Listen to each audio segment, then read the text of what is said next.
Ya, shalom Bapak Ibu Saudaraku, apa kabarnya hari ini? Saya percaya kita semua senantiasa ada dalam perlindungan Tuhan, senantiasa dalam kasih Tuhan. Walaupun dalam kondisi yang masih belum berubah, belum banyak berubah, tapi kasih setia Tuhan juga berlimpah-limpah, anugerah Tuhan juga berlimpah-limpah.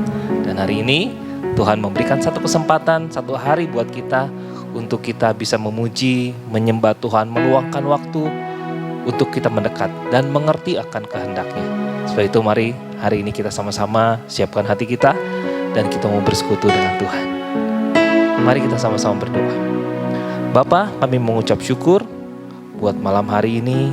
Terima kasih Tuhan sudah menyertai kami sepanjang hari ini. Dan di waktu ini kami mau meluangkan waktu Tuhan untuk bersekutu dengan Tuhan, mendengar firman-Mu, menyembah Tuhan. Dan yang berdoa Tuhan, biarlah kekuatan yang daripadamu turun bagi setiap kami. Dimanapun kami ada dan apapun yang kami sedang lakukan, kasih-Mu turun bagi setiap kami. Kekuatan penghiburan-Mu, sukacita-Mu, damai sejahtera-Mu turun bagi setiap kami. Terima kasih, kami ucap syukur, dan kami serahkan seluruh kehidupan kami ke dalam tangan-Mu. Di dalam nama Tuhan Yesus, kami bersyukur. Amin. Mari kita sama-sama Bapak Ibu, kita nyanyikan pujian ini.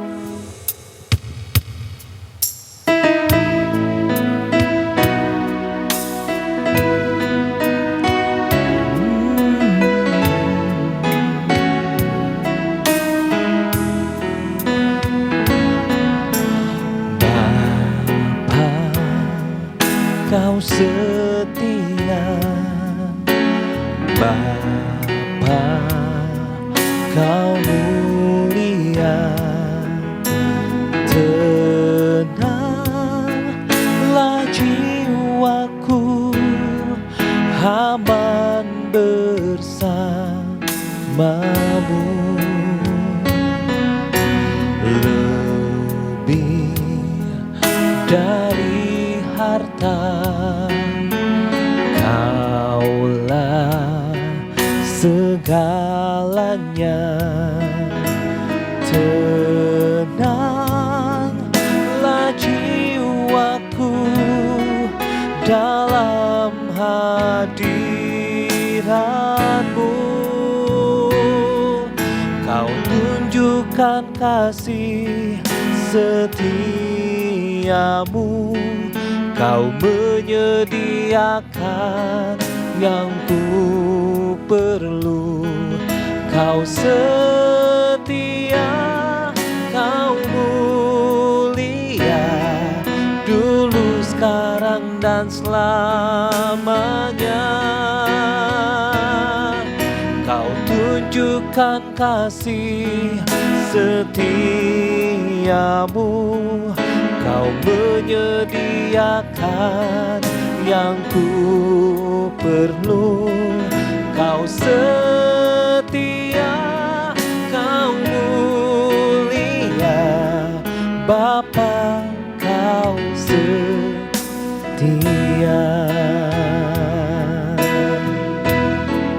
Mari sama-sama nyanyikan pujian ini sekali lagi dari awal. Katakan, Bapa, Kau setia.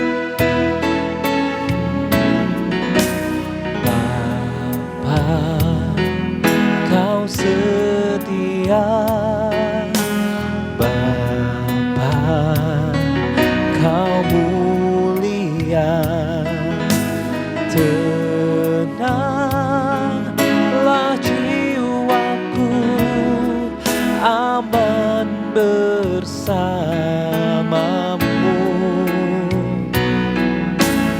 Lebih dari harta, Kaulah segalanya. Tenanglah jiwaku dalam hadirat-Mu.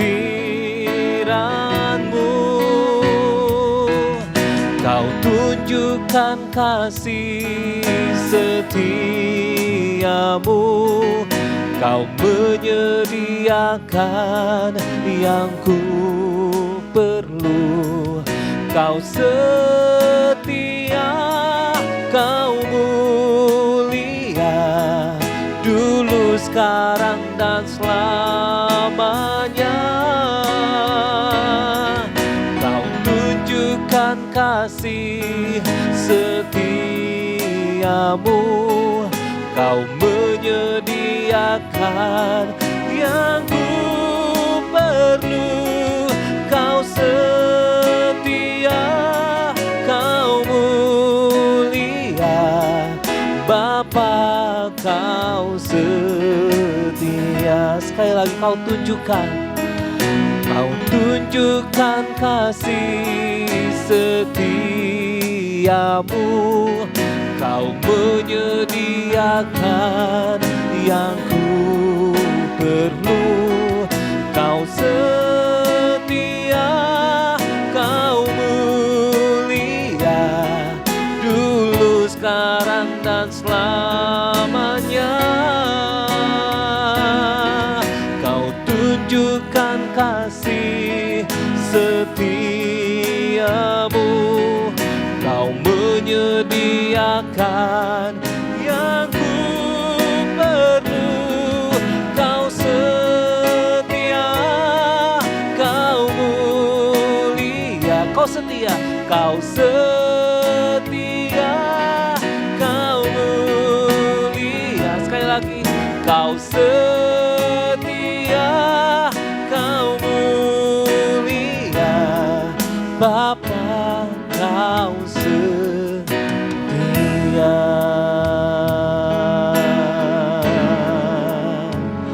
Oh, kami sembah Kau Tuhan, Allah kami yang setia, Allah kami yang mulia, dan Kau memberikan segala keperluan kami. Kau memelihara kami ya Bapa, kami bersyukur, kami berterima kasih. Haleluya. Oh.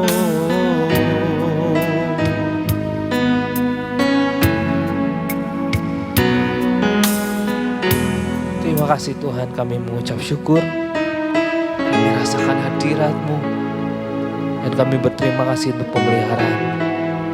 Sebentar kami mau mendengarkan firman-Mu Tuhan. Tuhan memberkati kami, berikan kami hikmat untuk kami bisa mengerti akan rahasia-rahasia yang berasal daripada Tuhan, dan kami bisa melakukannya dalam kehidupan kami. Kami ucap syukur di dalam nama Tuhan Yesus. Haleluya. Amin.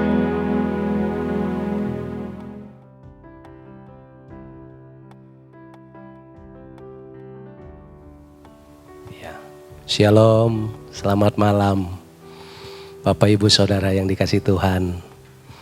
Kembali kita bertemu di RTM, Renungan Tengah Minggu. Kiranya terus kehausan akan Tuhan tumbuh dalam hati kita. Karena iman timbul dari pendengaran, yaitu pendengaran firman Tuhan. Dan pada malam hari ini tema renungan firman Tuhan adalah iman yang menerobos. Jadi iman yang menerobos artinya iman yang digenapi. Jadi firman Tuhan ada terdapat di Ibrani 11 ayat ke-1. Saya bacakan, iman adalah dasar dari segala sesuatu yang kita harapkan, dan bukti dari segala sesuatu yang tidak kita lihat. Kehidupan anak Tuhan atau kehidupan di dalam kekristenan adalah sebuah perjalanan. Jadi iman itu proses, butuh proses. Hari lepas hari, waktu tepat waktu, kita konsisten di dalam Tuhan. Ya dalam arti pagi-pagi kita konsisten gak? Datang kepada Tuhan, apa yang kita ingat pagi-pagi?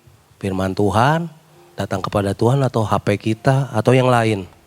Tapi pagi-pagi yang kita ingat adalah datang kepada Tuhan, butuh mendengar firman Tuhan. Butuh firman Tuhan buat hari ini kita berjalan. Dan itu yang membuat kita hari semakin hari semakin akan digenapi dalam kehidupan kita. Sebab firman timbul dari pendengaran, dan pendengaran akan firman Kristus. Itu ada di Roma 10 ayat 17. Dan tanpa iman tidak mungkin orang berkenan kepada Tuhan. Kita harus mengakui bahwa tidak mudah untuk mengandalkan Allah. Kita lebih mudah tergoda untuk berpaling dari pertolongan dan mencari pertolongan yang lain. Dalam hal inilah iman kita diuji, supaya sesungguhnya kita mau melatih diri untuk berjalan bersama Dia, untuk melangkah percaya akan firman Tuhan dan berharap atau mengharapkan pertolongan Tuhan. Itu yang Tuhan suka. Dalam pasal 11 di Ibrani, Alkitab memberikan teladan hidup melalui tokoh-tokoh yang ada. Di situ ditulis semua. Ada Adam, ada Habel, ada Abraham, dan semua ada tokoh-tokoh Alkitab di situ. Dan iman mereka adalah orang-orang yang menjalani hidup dengan iman, yang membuat mereka mampu bertahan di segala situasi. Nah, kita sekarang nih memasuki situasi yang ya kalau kata orang sangat tidak menentu, nggak ada kepastian. Semuanya kalau secara kacamata iman ya poek lah, gelap. Tapi bersama Tuhan tidak ada yang gelap. Bersama Tuhan ada kepastian. Asal kita mau percaya, berharap kepada Tuhan.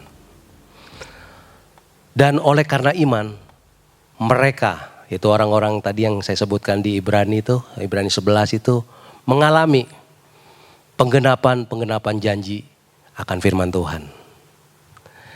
Dan ada dua hal yang mesti kita, ya dua kunci lah. Di mana kita akan memperoleh penggenapan firman Tuhan. Apa aja janji-janji Tuhan yang akan kita genapi atau terobos. Yaitu yang pertama adalah iman yang percaya. Iman percaya adalah iman tidak ragu. Iman tidak bimbang. Meski belum melihat, apakah kita percaya? Meski pertolongan belum datang, apakah kita percaya? Atau sikap kita seperti murid Tuhan Yesus, Thomas, yang mau percaya bila ada bukti. Firman Tuhan berkata, berbahagialah mereka yang melihat. Berbahagialah mereka yang tidak melihat namun percaya. Itu ada di Yohanes 20 ayat 29b. Jadi kita belajar juga dari kitab, dari Kejadian, yaitu dari kitab pengalaman Nuh, percaya kepada Tuhan. Seperti diperintahkan kepada Nuh untuk membuat bahtera. Nuh taat dan melakukan apa yang Tuhan perintahkan. Meski Nuh belum melihat air bah itu. Nah itu taat. Firman Tuhan ada impresi dalam hidup kita, kita taat. Dan kita akan melihat bahwa pertolongan Tuhan itu nyata dalam hidup kita. Akhirnya ketika air bah itu benar-benar datang dan menenggelamkan bumi, hanya keluarga Nuh yang diselamatkan. Amin Bapak Ibu Saudara. Jadi iman itu jangan bimbang. Iman itu mesti percaya, teguh. Jangan bimbang. Yang kedua adalah iman yang taat. Melakukan perintah, melakukan ketetapan, melakukan peringatan-peringatan Tuhan. Jadi kita taat akan perintah Tuhan, akan ketetapan Tuhan, akan peringatan-peringatan Tuhan. Saya pernah ditegur ya di dalam, ya saya suka ini TikTok ya. jadi suka nonton TikTok. Tapi ada yang bagus saudara. Ada firman Tuhan yang kadang-kadang menegur saya. Dia bilang begini pendetanya, jaga hati kita yang benar. Jaga tangan kita melakukan yang benar. Jaga langkah kita melakukan yang benar. Seperti itu. Jadi saya merasa kena dalam hidup saya. Jadi selama ini saya ada mungkin yang gak benar. Saya mungkin ada yang tidak sesuai dengan firman Tuhan. Dan saya memperbaiki lagi. Belajar taat. Apa yang saya lakukan gak benar, saya berbalik. Saya lakukan yang sesuai dengan firman Tuhan. Sesuai perintah-perintah Tuhan. Amin. Banyak orang Kristen hanya menuntut agar Tuhan segera menjawab doanya. Ya, mungkin yang sedang sakit pengen cepat-cepat sembuh kembali, pemulihan ekonomi, pergumulan hidup, usaha, pekerjaan dan sebagainya. Pengennya cepat langsung dijawab. Namun sekali lagi dari awal saya bilang iman itu butuh proses. Karena Tuhan senang proses, tidak suka yang instan. Nah proses itu membuat kita lebih dewasa, lebih lagi bertanggung jawab dalam kehidupan kita. Amin, Bapak Ibu Saudara. Nah, tetapi mereka yang tidak mau taat melakukan kehendak Tuhan akan tidak menerima apa-apa karena bimbang, nggak taat dan sebagainya. Ya, juga kita belajar dari Abraham yang taat melakukan perintah Tuhan waktu Tuhan diperintahkan untuk meninggalkan negeri dan sanak saudaranya dan pergi ke tempat yang tidak tahu. Atau dia tidak mengenal tempat itu. Tetapi karena imannya ini Abraham diberkati Tuhan dan menjadi berkat bagi bangsa-bangsa. Amin Bapak Ibu Saudara. Saya juga mau sedikit kesaksian Bapak Ibu Saudara. Saya dulu berpikir apakah bisa seperti ini. Jadi firman Tuhan katakan engkau bukan ekor. Tapi engkau adalah kepala. Saya pikir siapa saya. Tapi saya percaya akan firman Tuhan. Dalam tiap hari itu prosesnya enggak sebentar Bapak Ibu Saudara. Saya dari dapat firman itu yaitu apa yang kamu kerjakan, kerjakanlah seperti buat Tuhan. Itu saya imani Bapak Ibu Saudara. Waktu itu saya masih kerjanya ngenek saudara, kenek. Saya kerjakan dengan segenap hati saya. Cuci mobil, cuci peleknya yang kotor. Saya lakukan dengan taat. Karena firman Tuhan sudah menegur saya. Lakukan semua itu untuk Tuhan. Kalau kata saudara sepupu kita adalah lillahi ta'ala. Jadi yang kita lakukan adalah untuk Tuhan. Seperti itu Bapak Saudara. Saya belajar taat, tahun demi tahun naik. Jadi supir. Jadi di situ saya juga ngalamin, saya jadi supir mimpin tuh. Saya nggak jadi ekor lagi, nggak jadi kenek, jadi kepala. Dan Tuhan Yesus bawa lagi lebih saya lagi. Sehingga saat ini saya mengalami posisi orang kedua dari si bos. Jadi dalam perusahaan itu saya orang keduanya. Itu tidak instan. Semua perlu proses. Perlu ketaatan. Ya, hari lepas hari, waktu lepas waktu. Kadang merasa kok begini terus. Tapi percaya janji Tuhan adalah janji iya dan amin. Kesimpulannya, iman tanpa ketaatan tidak ada faedahnya. Sebab iman tanpa perbuatan adalah mati. Kiranya renungan firman Tuhan pada malam hari ini boleh memberkati kita semua. Amin. Mari kita berdoa. Kami bersyukur Tuhan buat malam ini, di mana kami boleh mendengar firman Tuhan yang kiranya boleh membangkitkan iman kami. Terus kami taat, terus kami percaya kepada Tuhan, dan Tuhan menggenapi janji-janji Tuhan dalam kehidupan kami semua Tuhan. Jemaat, Bapak Ibu, Saudara yang ada di rumah, semua diberkati Tuhan. Terima kasih kiranya juga Tuhan memberkati usaha, pekerjaan, keluarga, apapun yang dikerjakan oleh jemaat Tuhan, Tuhan buat berhasil. Terima kasih Tuhan, kiranya Tuhan memberkati semua jemaat-Mu. Tuhan memberkati engkau dan melindungi engkau. Tuhan menyinari engkau dengan wajah-Nya dan memberikan kasih karunia, damai sejahtera Tuhan turun bagi engkau. Dalam nama Tuhan Yesus, amin.